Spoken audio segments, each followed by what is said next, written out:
Umar ரலியல்லாஹு அன்ஹு அவர் எப்படியான வீரன் என்றா எந்த யுத்த காலத்துக்கும் போகாமலேயே நாட்டை கைப்பற்றுவார்.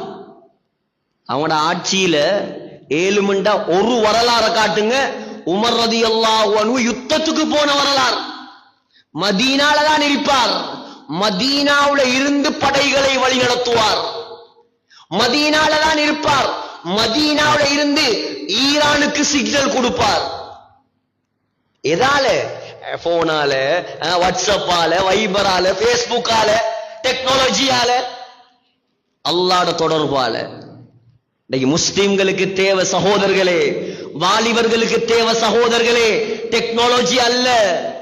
வாலிபர்களுக்கு தேவை அந்த இந்த தொடர்புகள் அல்ல. முஸ்லிம்களுக்கும் வாலிபர்களுக்கும் தேவை அவனுடைய தொடர்பு.